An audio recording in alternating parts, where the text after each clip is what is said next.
یہ بہت ہی اہم اور نہایت ہی شاندار قرآنی واقعہ ہے، اور اسی واقعے کی وجہ سے قرآن مجید کی اس سورت کا نام سورہ بقرہ گائے والی سورہ رکھا گیا ہے۔ اس کا واقعہ یہ ہے کہ بنی اسرائیل میں ایک بہت ہی نیک اور صالح بزرگ تھے، اور ان کا ایک ہی بچہ تھا جو نابالغ تھا، اور ان کے پاس فقط ایک گائے کی بچیا تھی۔ ان بزرگ نے اپنی وفات کے قریب اس بچیا کو جنگل میں لے جا کر ایک جھاڑی کے پاس یہ کہہ کر چھوڑ دیا کہ یا اللہ عز و جل، میں اس بچیا کو اس وقت تک تیری امانت میں دیتا ہوں کہ میرا بچہ بالغ ہو جائے۔ اس کے بعد ان بزرگ کی وفات ہو گئی، اور بچیا چند دنوں میں بڑی ہو کر درمیانی عمر کی ہو گئی، اور بچہ جوان ہو کر اپنی ماں کا بہت ہی فرما بردار اور انتہائی نیکوکار ہوا۔ اس نے اپنی رات کو 3 حصوں میں تقسیم کر رکھا تھا۔ ایک حصہ میں سوتا تھا، اور ایک حصہ میں عبادت کرتا تھا، اور ایک حصہ میں اپنی ماں کی خدمت کرتا تھا،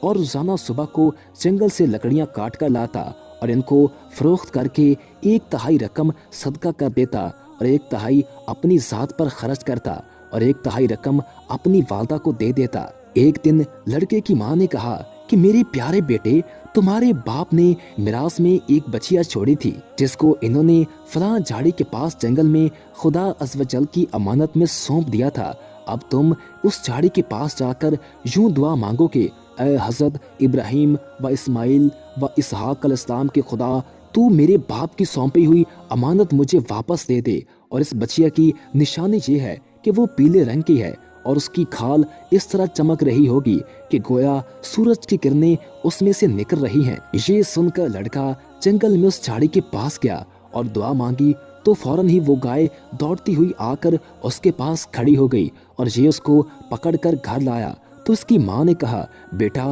تم اس گائے کو لے جا کر بازار میں 3 دینار میں فروخت کر ڈالو، لیکن کسی گاہک کو بغیر میرے مشورے کے مت دینا۔ ان دنوں بازار میں گائے کی قیمت 3 دینار ہی تھی۔ بازار میں ایک گاہک آیا جو در حقیقت فرشتہ تھا۔ اس نے کہا کہ میں گائے کی قیمت 3 دینار سے زیادہ دوں گا، مگر تم ماں سے مشورہ کیے بغیر گائے میرے ہاتھ فروخت کر ڈالو۔ لڑکے نے کہا کہ تم خواہ کتنی بھی زیادہ قیمت دو، مگر میں اپنی ماں سے مشورہ کیے بغیر ہرگز اس گائے کو نہیں بیچوں گا۔ لڑکے نے ماں سے سارا ماجرا بیان کیا تو ماں نے کہا کہ یہ گاہک شاید کوئی فرشتہ ہو، تو اے بیٹا تم مجھ سے مشورہ کرو کہ ہم اس گائے کو ابھی فروخت کریں یا نہ کریں۔ چنانچہ اس لڑکے نے بازار میں جب اس گاہک سے مشورہ کیا تو اس نے کہا کہ ابھی تم اس گائے کو نہ فروخت کرو، آئندہ اس گائے کو حضرت موسیٰ علیہ السلام کے لوگ خریدیں گے تو تم اس گائے کے چمڑے میں سونا بھر کر اس کی قیمت طلب کرنا، تو وہ لوگ اتنی ہی قیمت دے کر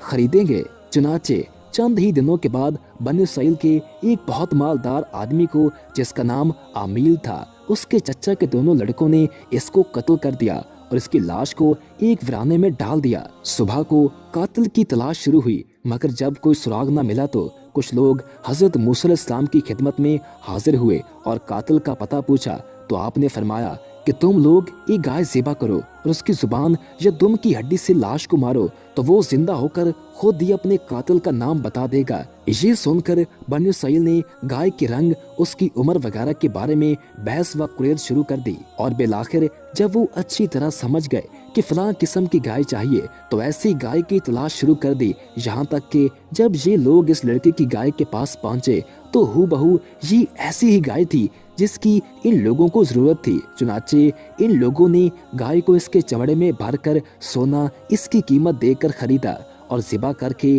اس کی زبان یا دم کی ہڈی سے مقتول کی لاش کو مارا، تو وہ زندہ ہو کر بول اٹھا کہ میرے قاتل میرے چچا کے دونوں لڑکے ہیں جنہوں نے میرے مال کے لالچ میں مجھ کو قتل کر دیا ہے۔ یہ بتا کر پھر وہ مر گیا۔ چنانچہ ان دونوں قاتلوں کو قصاص میں قتل کر دیا گیا، اور مرد صالح کا لڑکا جو اپنی ماں کا فرما بردار تھا کثیر دولت سے مالا مال ہو گیا۔